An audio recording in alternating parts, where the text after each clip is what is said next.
രാജ്യത്തെ ആക്രമിച്ചാൽ യുഎസിന്റെ സൈനിക താവളങ്ങൾ ലക്ഷ്യമാക്കി തിരിച്ചടിക്കുമെന്ന് അയൽ രാജ്യങ്ങൾക്ക് ഇറാന്റെ മുന്നറിയിപ്പ്. ഇറാനിൽ യുഎസ് സൈനിക നടപടി ഉണ്ടാകുമെന്ന അഭ്യൂഹങ്ങൾക്കിടെയാണ് ഇറാന്റെ മുന്നറിയിപ്പ്. അയൽ രാജ്യങ്ങളിലെ യുഎസ് സൈനിക താവളങ്ങൾ ആക്രമിക്കാൻ മടിക്കില്ല എന്ന മുന്നറിയിപ്പ് നൽകുന്നതിലൂടെ ആക്രമണ നീക്കത്തിൽ നിന്ന് അമേരിക്കയെ തടയാൻ അയൽ രാജ്യങ്ങളുടെ ഇടപെടലാണ് ഇറാൻ പ്രതീക്ഷിക്കുന്നത്. ഇതിനിടെ പ്രക്ഷോഭത്തിൽ പങ്കെടുത്ത 3428 പേർ കൊല്ലപ്പെട്ടുവെന്ന റിപ്പോർട്ടുകൾ പുറത്തുവരുന്നുണ്ട്. ഇറാനിലെ പ്രക്ഷോഭത്തിൽ പങ്കെടുക്കുന്നവരെ വധിക്കുന്നത് അവസാനിക്കുകയാണെന്ന് തനിക്ക് വിവരം ലഭിച്ചതായി യുഎസ് പ്രസിഡന്റ് ഡൊണാൾഡ് ട്രംപ് അവകാശപ്പെട്ടു. സൈനിക നടപടിയിൽ നിന്ന് യുഎസിനെ പിന്തിരിപ്പിക്കാൻ സൗദി ഉൾപ്പെടെയുള്ള രാജ്യങ്ങളോട് ഇറാൻ ആവശ്യപ്പെട്ടതായി റിപ്പോർട്ടുകളുണ്ട്. മുന്നറിയിപ്പിന്റെ പശ്ചാത്തലത്തിൽ ഖത്തറിലെ അൽ ഉബൈദ് വ്യോമത്താവളം ഒഴിയാൻ യുഎസ് സൈനികർക്ക് നിർദ്ദേശം ലഭിച്ചതായി റിപ്പോർട്ടുണ്ട്. പ്രക്ഷോഭകരെ തൂക്കിലേറ്റിയാൽ ഇറാൻ ഭരണകൂടത്തിനെതിരെ കനത്ത നടപടിയുണ്ടാകുമെന്ന് യുഎസ് പ്രസിഡന്റ് ഡൊണാൾഡ് ട്രംപ് മുന്നറിയിപ്പ് നൽകിയിട്ടുണ്ട്. ഇറാൻ യുഎസ് സംഘർഷഭീതി ഉയരുന്ന സാഹചര്യത്തിൽ ഇറാനിലുള്ള ഇന്ത്യക്കാരുടെ എത്രയും വേഗം രാജ്യം വിടാൻ ഇറാനിലെ ഇന്ത്യൻ എംബസി ആവശ്യപ്പെട്ടു. ഇറാനിലേക്ക് യാത്ര ഒഴിവാക്കണമെന്നും ഇറാനിലുള്ളവർ പ്രതിഷേധങ്ങൾ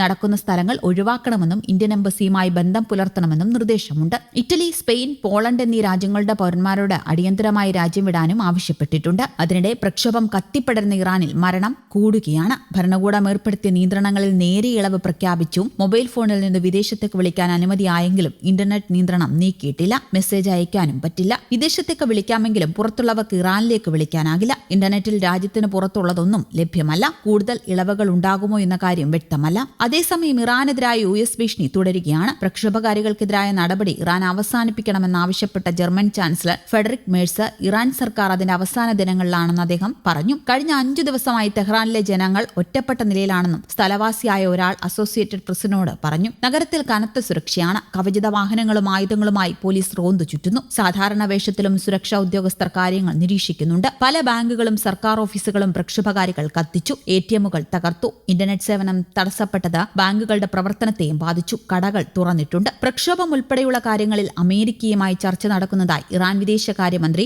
അബ്ബാസ് അരാഗ്ചി പറഞ്ഞു. അൽ ജസീറയുമായി സംസാരിക്കുകയായിരുന്നു അദ്ദേഹം. എന്നാൽ യുഎസ് ഭീഷണി വിലപ്പോവില്ലെന്നും അദ്ദേഹം തുടർന്നു. അതിനിടെ മറ്റൊരു സംഭവം ഇറാനിൽ സംഭവിക്കുന്നു. സർക്കാർ വിരുദ്ധ പ്രക്ഷോഭത്തിൽ ഏർപ്പെട്ടതിന് അറസ്റ്റിലായ 26 വയസ്സുകാരനെ തൂക്കിലേറ്റാൻ വിധിച്ചതായി അറിയിച്ച് ഖമേനിയുടെ സുരക്ഷാ വിഭാഗം. ഇറാൻ പരമോന്നത നേതാവ് ആയത്തുള്ള അലി ഖമേനിക്കെതിരെ നടന്നുവരുന്ന പ്രക്ഷോഭങ്ങളിൽ ഭാഗമായി എന്ന് കാണിച്ചാണ് ഇർഫാൻ സുൽത്താനി എന്ന യുവാവിനെ വധശിക്ഷയ്ക്ക് വിധിച്ചത് എന്ന് സുരക്ഷാ വിഭാഗം ഇയാളുടെ കുടുംബത്തെ അറിയിച്ചു. ഖമേനി വിരുദ്ധ പ്രതിഷേധത്തിനിടെ ജനുവരി 8-നാണ് ഇർഫാൻ അറസ്റ്റിലായത്. എന്നാൽ പിന്നീട് അയാൾ എവിടെയാണ് എന്നത് സംബന്ധിച്ച് ആർക്കും ഒരു അറിവും ഉണ്ടായിരുന്നില്ല. ദിവസങ്ങൾക്ക് ശേഷം ആയത്തുള്ള അലി ഖമേനിയുടെ ഭരണകൂടത്തിന്റെ സുരക്ഷാ വിഭാഗത്തിൽ നിന്ന് ഒരു അറിയിപ്പ് വന്നു. അത് ഇർഫാന്റെ കുറ്റങ്ങളെക്കുറിച്ചോ അതിന്റെ കോടതി നടപടികളെക്കുറിച്ചോ ആയിരുന്നില്ല, മറിച്ച് ഇർഫാന്റെ വധശിക്ഷയെക്കുറിച്ചായിരുന്നു. ഇർഫാനെ അവസാനമായി കാണാൻ കുടുംബത്തിന് അനുമതിയുണ്ടെന്നായിരുന്നു ഉദ്യോഗസ്ഥർ അറിയിച്ചത്. വെറും 10 മിനിറ്റ് മാത്രം. ജനുവരി 14 ബുധനാഴ്ച ഇർഫാനെ തൂക്കിലേറ്റി എന്ന തരത്തിലാണ് റിപ്പോർട്ടുകൾ പുറത്തുവരുന്നത്. എന്നാൽ ഇയാൾ വധിക്കപ്പെട്ടോ ഇല്ലയോ എന്ന കാര്യത്തിൽ വ്യക്തത വന്നിട്ടില്ല. ഖമേനി ഭരണകൂടത്തിന്റെ മുന്നറിയിപ്പുകളെ അവഗണിച്ചത് പ്രതിഷേധത്തിൽ പങ്കെടുത്ത ഇർഫാനുമേൽ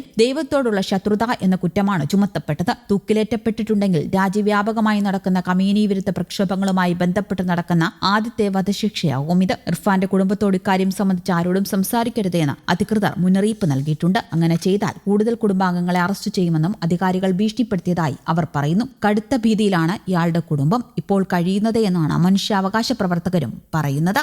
ന്യൂസ് ഡെസ്ക് കേരള കൗമുദി.